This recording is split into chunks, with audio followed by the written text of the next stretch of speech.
Inspirasi. Pro 1, kanal informasi dan inspirasi. Pendengar, sesaat lagi saya akan hadirkan untuk Anda lintas berita berjaringan Korwil Nusantara 15 Padang Prabu untuk hari ini. Pro 1. Oke Bang Bro, siap? Kanal informasi dan inspirasi. Pro 1.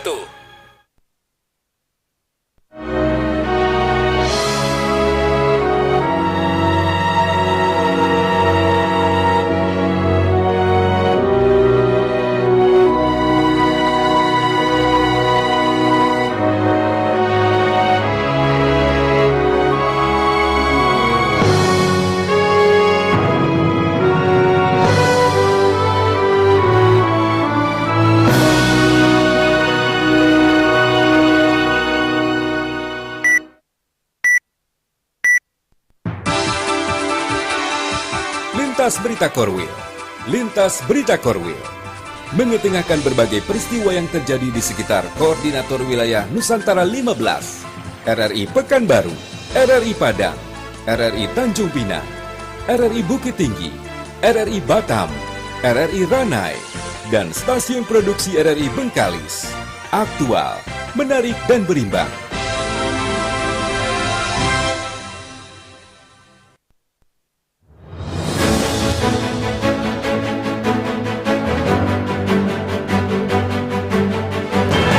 Selamat sore pendengar, berjumpa lagi bersama saya Muti Utami dalam berita berjaringan Korwil Nusantara 15 Padang Prabu edisi Selasa 8 April 2025.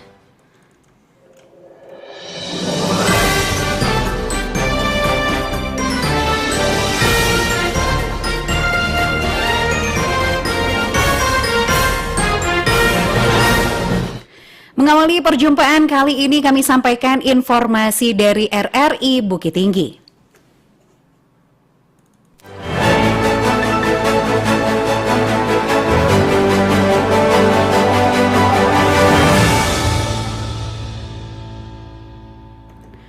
Wali Kota Bukit Tinggi memberikan tenggat waktu pada Balai Pengelola Transportasi Darat BPTD kelas 2 Sumatera Barat hingga setelah Lebaran Idul Fitri 1446 Hijriah untuk merapikan terminal dan menertibkan segala aktivitas yang tidak sesuai dengan fungsinya. Selengkapnya dilaporkan Yudi Prama Agustino.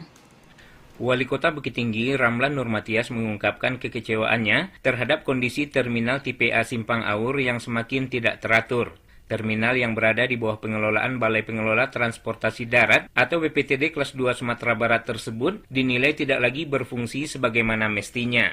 Ramlan Nurmatias menyampaikan kegusarannya saat berbicara kepada awak media dan menegaskan bahwa terminal seharusnya digunakan sebagai tempat naik turun penumpang dengan artian tidak ada fungsi lainnya untuk kawasan tersebut. Sejak pengelolaan dialihkan ke pemerintah pusat melalui Undang-Undang Nomor 23 Tahun 2014 tentang Pemerintah Daerah dan Keputusan Menteri Perhubungan Nomor 109 Tahun 2019 tentang penetapan lokasi terminal penumpang tipe A di seluruh wilayah Indonesia, seharusnya kondisi terminal menjadi lebih baik, rapi, dan teratur. Menurut Ramlan Nurmatias, kenyataan di lapangan menunjukkan hal sebaliknya dan dahulu karena Undang-Undang Nomor 23, terminal tipe A itu dikelola oleh pemerintah pusat.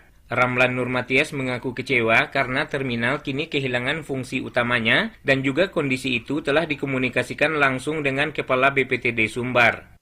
Dulu karena Undang-Undang Nomor 23, terminal itu tipe A itu dikelola oleh pemerintah pusat. Kita sudah serahkan. Harapan kita, tentu terminal itu karena pusat mengelola, tentu harapan kita terminal itu tambah baik, tambah rapi, tambah bersih, semua macam lah kan yang harapan kita. Ternyata kondisi terminal kita itu kan konotasi sudah bisa lihat tuh kan, bukan terminal lagi fungsinya, sudah bermacam fungsi dalamnya. Jadi waktu itu mula telepon ke Kepala Balai. Saya katakan Kepala Balai datang kemari ya kan. Jadi kita berharap dan kita sampaikan Kepala Balai kami lagi kesempatan sampai Lebaran. Habis itu tolong ditertibkan semua. Karena ada kadai-kadai lah, kayu-kayu lah, parkir segala macam. Beliau fungsi melihat. Jadi mau menunggu nanti daripada tindak lanjut dari Kepala Balai ya. Boleh sampaikan ke beliau, Ambu kalau tidak bisa, Ambu kan menghadap menteri, kan menyampaikan kondisi. Nah, berarti terminal kami kerja. Sebagai bentuk tindak lanjut, Ramlan Nurmatias meminta Kepala BPTD Sumbar untuk segera menangani permasalahan terminal tipe A Simpang Awur tersebut. Ramlan Nurmatias memberikan tenggat waktu hingga setelah Lebaran Idul Fitri 1446 Hijriah untuk merapikan terminal dan menertibkan segala aktivitas yang tidak sesuai dengan fungsi terminal. Yudi Prama Agustino melaporkan. Kabar selanjutnya masih dari RRI Bukit Tinggi. Sekolah Dasar Negeri 2 SDN Aur Kuning Bukit Tinggi akui gunakan sistem pembelajaran hybrid kepada siswanya di tengah masa liburan panjang Lebaran tahun ini. Berikut laporan Awan Ahmad Fauzan. Sekolah Dasar Negeri SD 02 Aur Kuning Kota Bukit Tinggi memastikan peserta didik tetap optimal mendapatkan sarana pembelajaran selama libur Lebaran Idul Fitri 1446 Hijriah 2025. Kepala Sekolah Dasar Negeri SDN 02 Aur Kuning Kota Bukit Tinggi Rahmat Fuad kepada RRI mengatakan, berdasarkan hasil koordinasi rapat Dewan Guru bersama paguyuban dan orang tua murid saat ini, pihaknya telah memformulasikan pembelajaran yang efektif dan efisien, sehingga capaian pembelajaran siswa tetap berjalan efektif di masa liburan panjang Idul Fitri 1446 Hijriah 2025. Kepala SDN 02 Aur Kuning Kota Bukit Tinggi Rahmat Fuad juga menerangkan, kebijakan itu perlu dilakukan karena pada hari pertama masuk sekolah 9 April mendatang, siswa SD 02 Aur Kuning akan menghadapi sejumlah kegiatan yang jadwalnya cukup berdekatan dengan masa awal masuk sekolah secara nasional. Utamanya seperti siswa kelas 6 akan menghadapi ujian pra-UAS di tanggal 14 April, dan kelas 1 hingga kelas 5 akan menghadapi UTS semester 2 di lingkungan SD 02 Aur Kuning Kota Bukit Tinggi. Selama libur kita khusus di SD 02 mengaktifkan paguyuban untuk memberikan tugas-tugas kepada siswa kita, itu masalah yang akademiknya. Di sini tentu kita tidak mungkin membiarkan atau pembiaran kepada anak-anak kita untuk hanya selama libur itu memanfaatkan untuk bermain, karena memang waktu sangat singkat, Wawan. Apapun yang dilakukan selama liburan, itu pasti pendampingan khusus yang dilakukan oleh kedua orang tua. Dengan demikian, Kepala SD 02 Aur Kuning Rahmat Fuad bersama jajaran guru akan memantau secara berkala perihal perkembangan belajar peserta didik secara akademik maupun non-akademik bersama paguyuban dan orang tua peserta didik. Dari Kota Bukit Tinggi, Alwan Ahmad Fauzan dari Bukit Tinggi melaporkan. Kita beralih ke RRI Batam. Pasca Lebaran, beberapa puskesmas di Batam banyak terima keluhan penyakit dari pasien. Laporan Bedi Prabu kita ikuti selengkapnya. Ya biasalah namanya habis Lebaran, kadang makanan tidak terkontrol. Ada juga yang mengeluhkan perutnya kurang enak ya. Pasca Lebaran beberapa penyakit mengalami peningkatan yang dialami oleh masyarakat di Kota Batam. Penyakit tersebut diantaranya penyakit infeksi saluran pencernaan atas atau ISPA, tekanan darah tinggi atau hipertensi, dan dispepsia atau lebih dikenal dengan gangguan pencernaan. Hal itu disampaikan Kasub Pemasaran dan Pelayanan Rumah Sakit Sudarsono Darmo Suwito Batam, Dr. Mugi Ramadan, yang mengatakan faktor makanan menjadi penyebab munculnya penyakit tersebut. Terutama ini ya yang datang ke poli itu rata-rata penyakitnya yaitu bertambahnya penyakit kencing manis atau gula DM gitu, sama dengan hipertensi itu menaik juga, dan satu lagi itu ya kolesterol seperti biasa itu pada naik juga. Hal yang sama dikatakan Kepala Puskesmas Baloi Permai Muhammad Rois. Menurutnya pasca Lebaran banyak pasien yang datang ke Puskesmas Baloi karena terganggu kesehatan. Penyakit yang paling banyak ditemukan dari pasien yaitu ISPA. Yang timbul di masyarakat ISPA yang paling tinggi. Saluran napasan atas.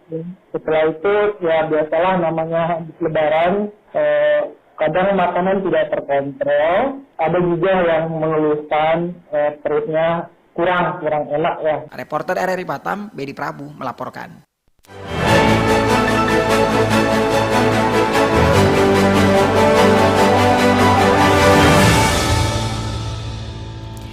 Selanjutnya kita beralih ke RRI Pekanbaru. Pemerintah Provinsi Riau tidak memberlakukan work from home WFH pada hari pertama usai libur panjang Hari Raya Idul Fitri 1446 Hijriah, Selasa 8 April 2025. Selengkapnya, Femi Astiovani melaporkan. Di hari pertama kerja pasca libur panjang Hari Raya Idul Fitri 1446 Hijriah Selasa 8 April 2025, seluruh aparatur sipil negara, ASN, dan tenaga harian lepas atau THL di lingkungan pemerintah Provinsi Riau masuk kantor seperti biasa yang diawali dengan apel pagi di halaman kantor Gubernur Riau yang dipimpin langsung Gubernur Riau Abdul Wahid di tengah rintik hujan yang mengguyur kota Pekanbaru. Gubernur Riau Abdul Wahid mengatakan meski Kementerian Pendayagunaan Aparatur Negara dan Reformasi Birokrasi Kemenpan RB sudah mengeluarkan edaran pemberlakuan work from home atau WFH pada hari pertama, namun untuk di pemerintah Provinsi Riau hal tersebut tidak berlaku. Gubernur mengatakan alasan tidak diberlakukannya WFH karena trafik lalu lintas di kota Pekanbaru masih lancar, sehingga pegawai dapat datang ke kantor dengan tepat waktu. Pada hari pertama ini, Gubernur menegaskan kepada seluruh ASN dan THL pemerintah Provinsi Riau untuk bekerja dengan disiplin dan penuh integritas, terutama dalam memberikan pelayanan kepada masyarakat. Tidak ada, karena secara traffic kita biasa-biasa saja, tidak ada yang crowded. Oleh karena itu hari ini kita tekankan. Ya, hari ini hari pertama kita masuk kantor, kita punya banyak persoalan, banyak masalah. Masalah itu biar berlalu, kita buka lembaran baru karena kita semua punya masa lalu. Oleh karena itu bersama-sama kita saling memaafkan, minal aizin wal faizin, dan hari ini juga hari untuk kita memulai kerja yang baik untuk kepentingan masyarakat. Gubernur Riau Abdul Wahid menambahkan selain disiplin dan integritas, ASN dan THL pemerintah Provinsi Riau juga diingatkan untuk tidak nongkrong pada jam kerja di kedai kopi sebab masih banyak pekerjaan yang harus dilakukan. Femi Astiovani, RRI, Pekanbaru. Polda Riau tangkap pelaku pencurian yang beraksi lebih dari 25 TKP, mengincar rumah dan kos-kosan yang ditinggal pemiliknya saat mudik.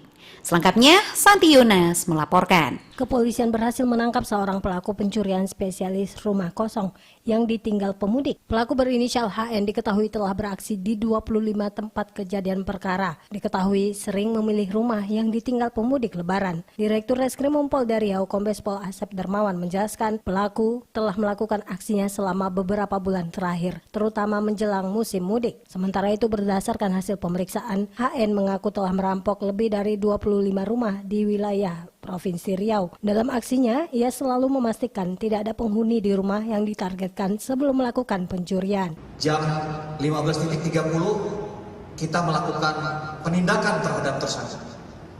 Kemudian kita kembangkan dan mengarah kepada TKP yang viral diposting oleh influencer di Detak Kampar yang terjadi pada tanggal 2 April 2025. Kemudian kita berkoordinasi dengan pemilik rumah yang ada di dalam Instagram medsos tersebut. Ternyata korbannya masih berada di Dumai dalam rangka mudik. Kemudian kita berkomunikasi, kemudian kita kembangkan. Ternyata pelaku melakukan aksinya dimulai pada pertengahan Februari sampai dengan terakhir 2 April 2025. Kurang lebih sekitar 29 tempat kejadian perkara atau rumah dan kos-kosan yang ditinggal kosong oleh pemiliknya. Saat ini pelaku telah diamankan di Mapolda Riau dan dijerat dengan pasal 363 KUHP tentang pencurian dengan ancaman hukuman 9 tahun penjara. Pihak kepolisian menghimbau warga untuk selalu waspada, terutama saat musim mudik dan memastikan rumah dalam keadaan aman. Reporter Santi Yunas, RRI Pekanbaru.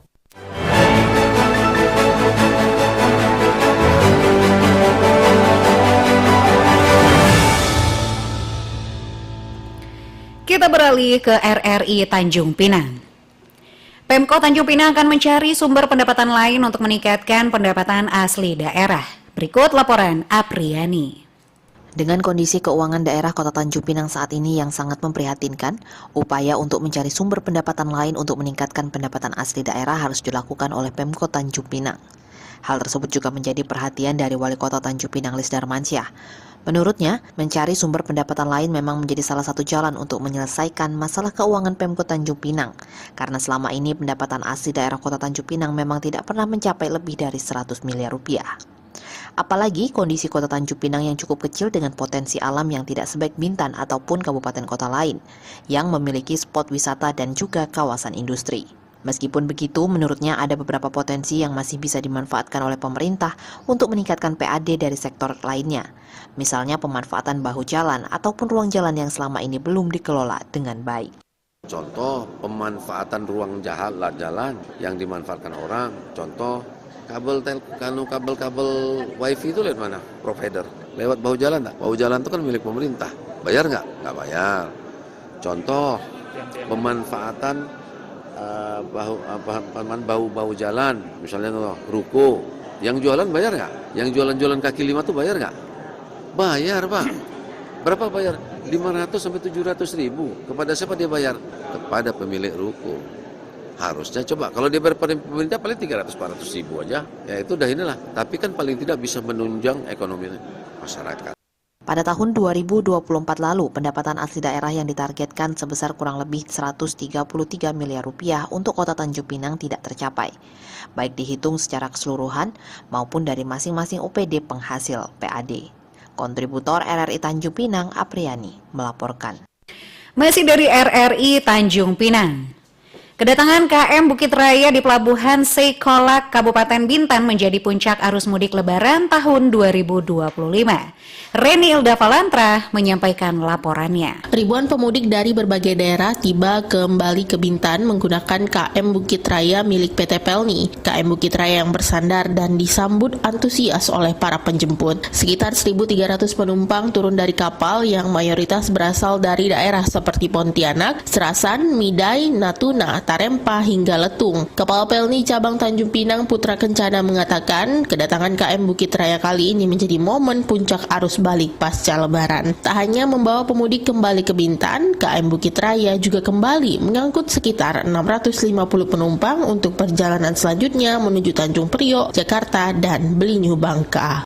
Untuk hari ini kebetulan arus balik yang pertama untuk pasca Lebaran dari Bukit Raya turun dari pulau kita 1.300 yang turun di Kijang, lanjutannya sekitar 190.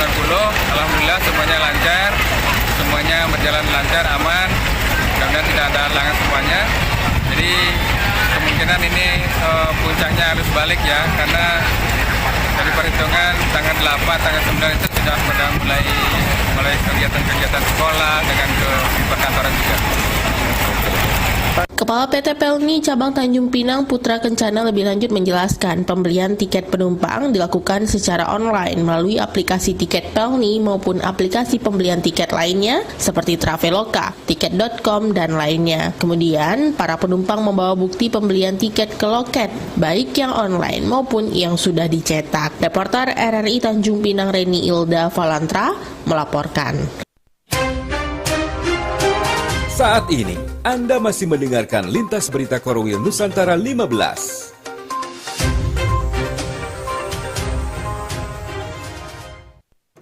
Kabar selanjutnya dari RRI Bengkalis. Pasca Lebaran Idul Fitri, barang kebutuhan pokok di Pasar Modern Terubuk Bengkalis masih dalam keadaan aman.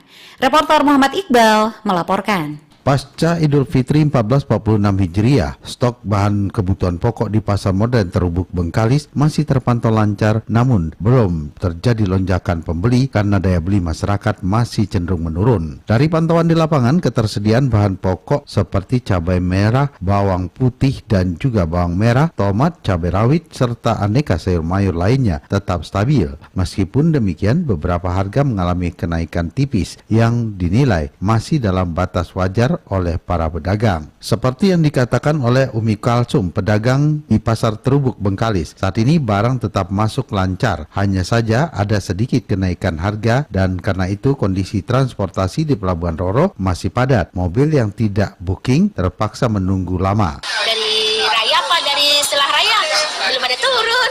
Ini 70-60 cabai Medan, cabai siap, Bukit masuk tapi nggak banyak itu, tapi udah turun juga lah Bukit. Hal senada juga disampaikan pedagang lainnya seperti Etek Yuli yang menyebutkan bahwa harga-harga masih relatif stabil, namun pembeli masih belum terlalu ramai. Stabil, yang toko stabil baru bang.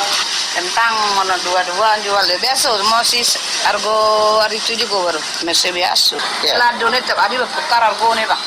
Model kemarin agak turun, modal ini naik lagi 70 kami. Sementara itu, untuk komoditas ayam potong ataupun ayam putih, harga justru mengalami penurunan. Jika sebelum Lebaran harganya mencapai Rp32.000 per kilogramnya, kini turun menjadi Rp30.000 per kilogramnya. Namun untuk ayam kampung stok terbatas dan harga tetap tinggi. 30 kilo ayam putih ya, ayam kampung masih 85. Dah turun dah daripada hari kemarin, agak turun sedikit. Kemarin Lebaran kemarin 33, 32, sekarang 30. Untuk telur ayam, harga saat ini mencapai Rp52.000 per papan. Meskipun demikian, ketersediaan telur dinilai cukup dan tidak mengalami kelangkaan. Disebutkan masyarakat secara umum, meskipun pasokan lancar dan harga relatif stabil, geliat aktivitas jual beli di pasar terubuk masih belum maksimal. Pasca Lebaran, para pedagang juga berharap lonjakan pembeli akan mulai terasa dalam beberapa hari ke depan setelah suasana Lebaran usai. Reporter Muhammad Iqbal, RRI Bengkalis. Momen arus balik Lebaran Idul Fitri di Pelabuhan Roro, Air Putih, dan Sungai Selari, Dinas Perhubungan Bengkalis batasi kendaraan angkutan barang hingga 7 April 2025.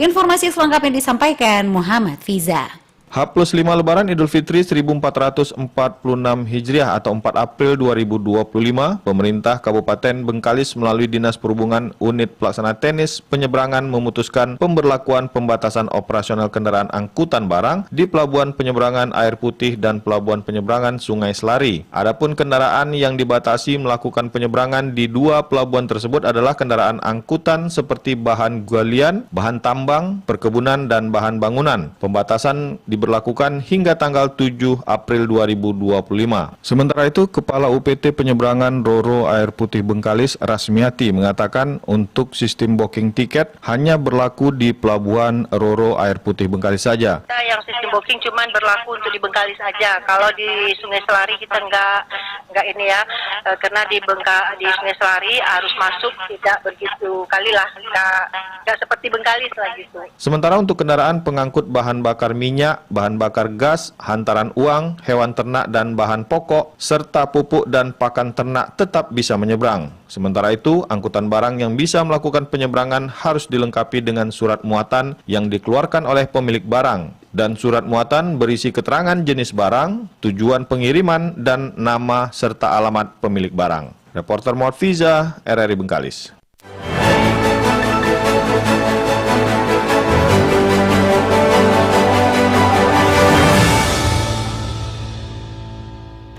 Pemerintah Provinsi Sumatera Barat akan memberikan sanksi bagi aparatur sipil negara ASN yang sengaja tidak hadir pada hari pertama kerja usai cuti Lebaran bersama Idul Fitri.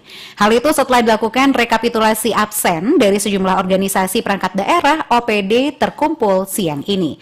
Bobby Febrianda melaporkan selengkapnya. Penjabat Sekretaris Daerah Provinsi Sumatera Barat, Yozarwardi Usama Putra mengatakan pada hari pertama kerja usai cuti Lebaran telah melakukan monitoring ke sejumlah OPD. Monitoring dilakukan oleh masing-masing kepala OPD kepada setiap instansi. Yozarwardi menyebutkan monitoring yang dilakukan baru sebatas pengecekan pada masing-masing OPD. Namun untuk rekapitulasi absen kemungkinan dapat terkumpul seluruhnya pada siang ini, sehingga dapat diketahui ASN yang tidak hadir pada hari pertama kerja setelah Lebaran ini. Tadi di lingkup sekretariat daerah, tadi ada juga yang tidak hadir karena cuti. Nah, ada cutinya mungkin ke luar Sumatera, luar provinsi ya. Kemudian ada tadi yang sakit. Nah ini tadi kami minta konfirmasi kepada masing-masing atasan. Tapi secara umum kehadiran ASN di Pemprov akan bisa kita laporkan nanti setelah data kita rekapitulasi. Oh iya, nanti kita itu secara berjenjang, atasan langsung yang bersangkutan akan tentu melakukan konfirmasi dulu Ketidakhadirannya bagaimana? Apabila memang ada unsur kesengajaan tidak hadir tanpa keterangan, tentu akan ada sanksi bagi yang bersangkutan sesuai ketentuan yang berlaku. Yozarwardi mengungkapkan dari informasi yang didapatkannya dari Kepala OPD ada sejumlah pegawai yang tidak hadir dikarenakan sakit ataupun cuti. Namun untuk memastikan hal itu, pihaknya meminta konfirmasi kepada masing-masing atasan. Tetapi jika ada yang tanpa keterangan, dipastikan dikenai sanksi sesuai dengan aturan yang berlaku. Yozarwardi menambahkan, selain Kepala OPD yang melakukan monitoring ke instansi, Kepala Daerah juga memastikan kehadiran ke OPD terkait, seperti Gubernur yang melaksanakan apel pagi di Dinas Pendidikan, sementara Wakil Gubernur ke Dinas Tenaga Kerja dan Transmigrasi. Bobi Febrianda melaporkan. Pemerintah Kabupaten Padang Pariaman sukses dalam melaksanakan event Pacu Kuda Bupati Padang Pariaman Cup 2025. Event yang digelar di gelanggang pacuan kuda Korong Duku Balah Aya, Kecamatan 7, Sungai Saria, Kabupaten Padang Pariaman ini akan dijadikan agenda tahunan. Selengkapnya Armen Ramli melaporkan. Hal tersebut diungkapkan Bupati Padang Pariaman John Kennedy Aziz pada penutupan event Pacu Kuda Bupati Padang Pariaman Cup 2025 pada hari Minggu tanggal 6 April 2025. John Kennedy Aziz menjelaskan pihaknya mengucapkan terima kasih kepada seluruh unsur yang telah ikut berpartisipasi dalam menyukseskan Alek Nagari ini. Menurutnya, event yang hampir 9 tahun tidak pernah dilaksanakan. Terbukti tahun ini event serupa dapat menghadirkan 40.000 lebih penonton. Alhamdulillah, ya Allah, saya berterima kasih. Ini betul-betul rahmat Allah, ya. 9 tahun Padang Pariaman tidak melaksanakan event Pacu Kuda. Animo masyarakat luar biasa. Saya memperkirakan, pengamat memperkirakan lebih dari 40.000 orang yang datang ke tempat ini. Sama-sama kita lihat, ya. Saya bersyukur dan saya mengucapkan banyak terima kasih kepada semua pihak, ya, dari masyarakatnya, dari wali negarinya, dari kecamatannya, dari Dandramilnya, dari Kapolseknya, dari Dandimnya, dari Kapolresnya, kejaksaannya, sampai gubernur, ya, sampai forum koordinasi pimpinan daerah, semuanya saya mengucapkan terima kasih. Dijelaskan Bupati, kegiatan Alek Nagari ini akan dijadwalkan setiap tahun selepas Lebaran Idul Fitri digelar. Untuk itu pihaknya berharap dukungan dari seluruh masyarakat baik di ranah maupun di rantau agar event Pacu Kuda ini dapat terlaksana setiap tahunnya. Menurut Bupati, dengan adanya event Pacu Kuda ini secara otomatis destinasi wisata di Kabupaten Padang Pariaman semakin meningkat, termasuk pelaku UMKM dan UKM. John Kennedy Aziz berharap Padang Pariaman dijadikan sebagai destinasi wisata unggulan di Sumatera Barat. Armen Ramli melaporkan. Saat ini, Anda masih mendengarkan Lintas Berita Korwil Nusantara 15.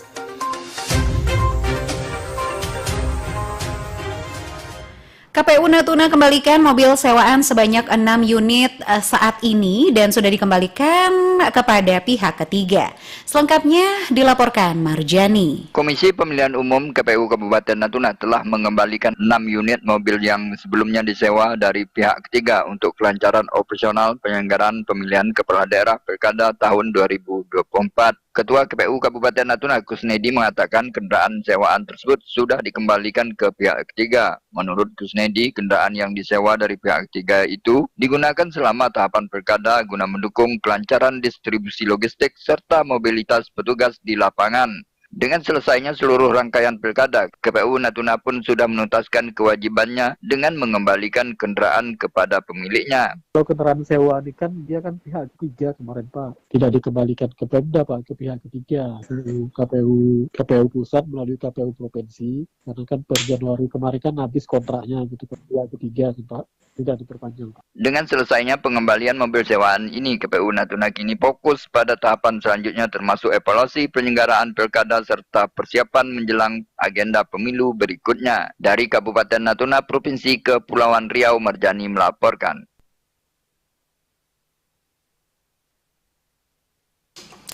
PT Pelayaran Nasional Indonesia PELNI mencatat lonjakan jumlah penumpang dari Natuna dan Anambas pada arus balik Lebaran tahun ini. Berikut dilaporkan Analia Widi. PT Pelayaran Nasional Indonesia Pelni Cabang Tanjung Pinang menginformasikan adanya peningkatan arus balik pasca Lebaran Idul Fitri 1446 Hijriah.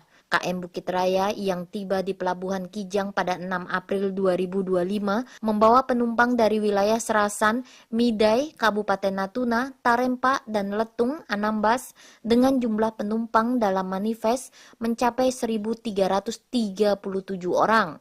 Kepala Pelni Tanjung Pinang Putra Kencana menjelaskan bahwa lonjakan arus balik ini berkaitan dengan dimulainya kembali aktivitas masyarakat. Penumpang dari pulau-pulau seperti Serasan, Midai, Natuna, Tarempa, Letung itu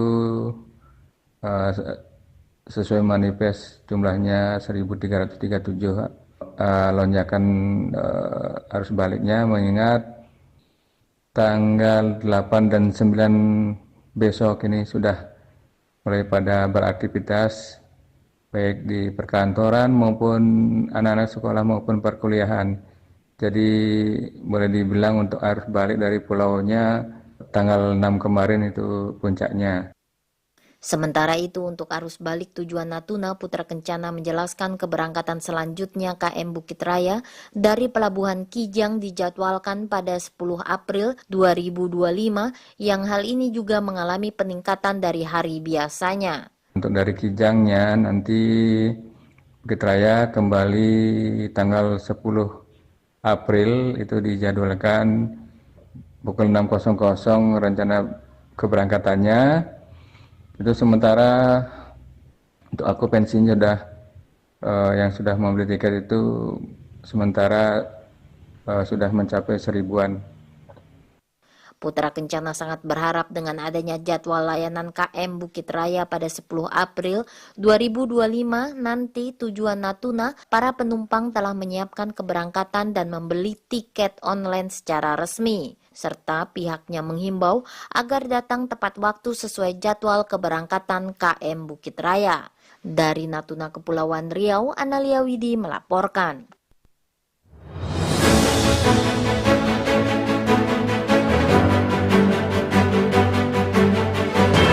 Pendengar berita dari RRI Ranai sekaligus menutup seputar berita Korwil Nusantara 15 Padang Prabu sore ini. Terima kasih Anda sudah bersama kami. Saya Muti Utami dari RRI Bukit Tinggi bersama kerabat kerja yang bertugas pamit undur diri. Selamat sore dan sampai jumpa. Sekian Lintas Berita Korwil Nusantara 15 hari ini.